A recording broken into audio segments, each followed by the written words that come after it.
লৌহে মাহফুজ, মহাবিশ্ব নিয়ন্ত্রণের super computer. আসসালামু আলাইকুম ওয়া রাহমাতুল্লাহি ওয়া বারাকাতুহু। ইসলাম অ্যান্ড লাইফের আজকের আয়োজনে আপনাদের স্বাগতম। আমাদের অনুষ্ঠান ভালো লাগলে আমাদের চ্যানেলটি সাবস্ক্রাইব করুন এবং পাশে থাকা বেল আইকনে ক্লিক করে আমাদের পরবর্তী অনুষ্ঠান দেখতে সাথেই থাকুন।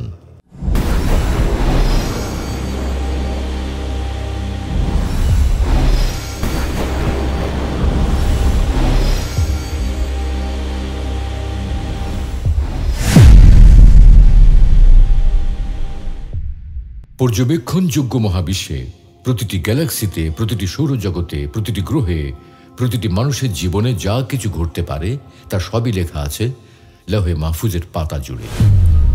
আপনার আমার জীবনে কি কি ঘটতে পারে, কোন কারণে কি ফলাফল আসতে পারে, তা সবই বলে দিতে পারে লৌহে মাহফুজ।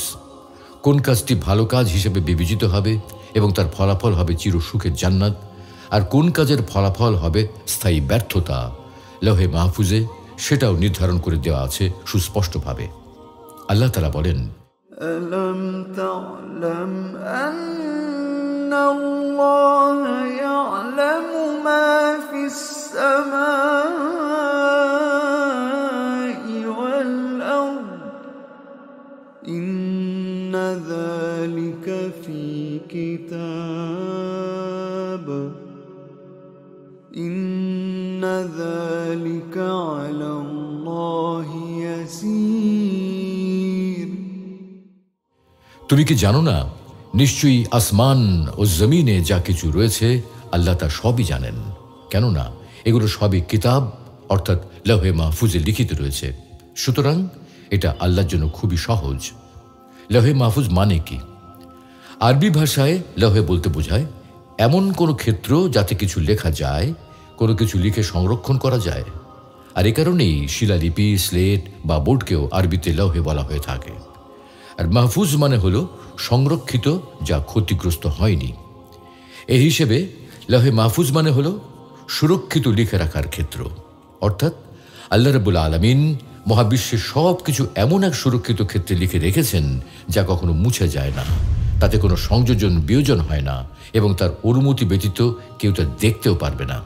লৌহে মাহফুজ হলো সেই কিতাব যা পর্যবেক্ষণযোগ্য মহাবিশ্ব সৃষ্টির পূর্বেই লেখা হয়েছে নির্ভুলভাবে। যেমন পবিত্র কোরআনকে লৌহে মাহফুজে সংরক্ষিত রাখা প্রসঙ্গে আল্লাহ তাআলা বলেন, بل هو قرآن مجيد في لوح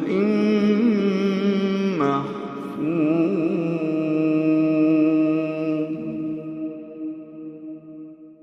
বরং এটা মহান কোরআন যা লৌহে মাহফুজে লিখিত রয়েছে।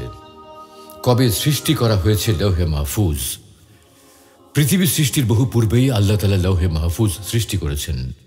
ما أصاب من مصيبة في الأرض ولا في أنفسكم إلا في كتاب من قبل أن نبرأها إن ذلك على الله يسير إن ذلك على الله يسير। পৃথিবীতে এবং তোমাদের উপর যেসব বিপর্যয় নেমে আসে, এসব সৃষ্টির পূর্বেই তা কিতাবে লিখিত রয়েছে। নিশ্চয়ই এটা আল্লাহর জন্য সহজ। কি লেখা আছে লৌহে মাহফুজে?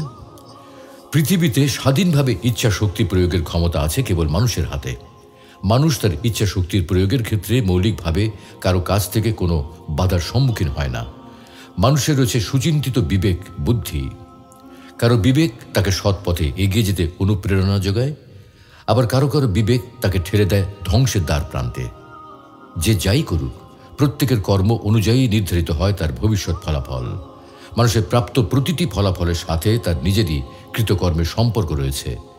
কোন কাজের ফলে কি ঘটবে তাই লেখা আছে লৌহে মাহফুজে। রাসূলুল্লাহ সাল্লাল্লাহু আলাইহি ওয়াসাল্লাম ইরশাদ করেন, আল্লাহ তাআলা আসমান ও জমিন সৃষ্টির 50,000 বছর পূর্বেই সমস্ত সৃষ্টিজীবের কর্মফল লিখে রেখেছেন। কোরআন ও হাদিসের বর্ণনা অনুযায়ী মহাবিশ্বে ঘটমান যাবতীয় ফলাফল লেখা আছে লৌহে মাহফুজে। আসলে লৌহে মাহফুজ কেমন বা কি পৃথিবীর কোনো মানুষের পক্ষে তা বলা সম্ভব নয়। তবে কোরআন ও হাদিসে যা বলা হয়েছে তা থেকে বোঝা যায় যে লৌহে মাহফুজে মহাবিশ্বের যাবতীয় বিষয় লেখা রয়েছে এবং মহাবিশ্বের সব কিছু সেভাবে পরিচালিত হচ্ছে। বর্তমান যুগের জ্ঞানের আলোকে বিষয়টিকে সহজে বোঝার স্বার্থে আমরা একে একটি অতি উচ্চ ক্ষমতা সম্পন্ন সুপার কম্পিউটারের সাথে তুলনা করতে পারি, যাতে কিছু কমান্ডিং ডেটা সংরক্ষিত রয়েছে। সমস্যার সমাধানের জন্য বা কার্যক্রম পরিচালনা করার জন্য কম্পিউটারকে পর্যায়ক্রমিক কমান্ডিং ডেটা দ্বারা প্রোগ্রামিং করা হয়। প্রোগ্রামিংয়ের অনেক ভাষা বা ল্যাঙ্গুয়েজ রয়েছে, যেমন কিছু মৌলিক ল্যাঙ্গুয়েজ হল মেশিন ল্যাঙ্গুয়েজ, অ্যাসেম্বলি ল্যাঙ্গুয়েজ এবং হাই লেভেল ল্যাঙ্গুয়েজ। এসব ল্যাঙ্গুয়েজ ব্যবহার করেই একটি সফটওয়্যার তৈরি করা হয়।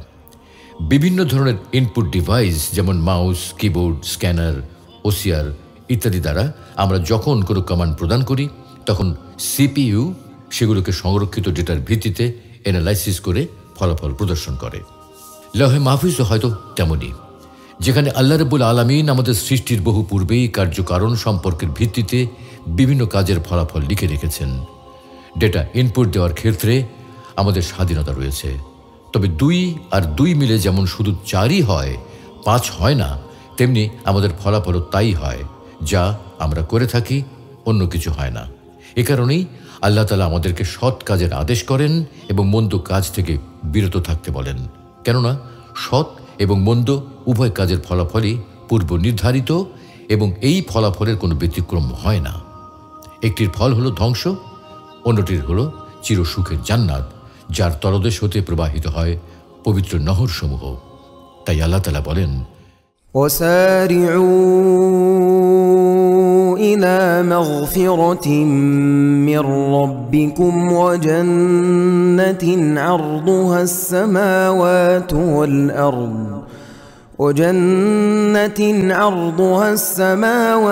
والأرض أعدت للمتقين। তোমরা তোমাদের পালনকর্তার পক্ষ হতে ক্ষমা এবং মুত্তাকিদের জন্য প্রস্তুতকৃত এমন জান্নাতের দিকে দ্রুত অগ্রসর হও যার প্রশস্ততা আসমান ও জমিন জুড়ে বিস্তৃত। আল্লাহ রাব্বুল আলামিন আমাদের সকলকে তার ক্ষমা এবং জান্নাতের দিকে দ্রুত অগ্রসর হওয়ার তৌফিক দান করুন। সুধী দর্শক শ্রোতা, এতক্ষণ আপনারা ইসলাম অ্যান্ড লাইফে আমাদের অনুষ্ঠান উপভোগ করলেন। আপনাদের সুচিন্তিত মতামত এবং পরামর্শ আমাদের জানাবেন। আপনাদের পরামর্শ আমাদের আগামী অনুষ্ঠানকে আরও সমৃদ্ধ করবে ইনশাআল্লাহ। আপনাদের মতামত জানাতে আমাদের ফেসবুক পেজের সাথে যুক্ত থাকুন এবং আমাদের ভিডিও নিয়মিত দেখতে ইসলাম অ্যান্ড লাইফের অফিসিয়াল ইউটিউব চ্যানেলটি সাবস্ক্রাইব করুন।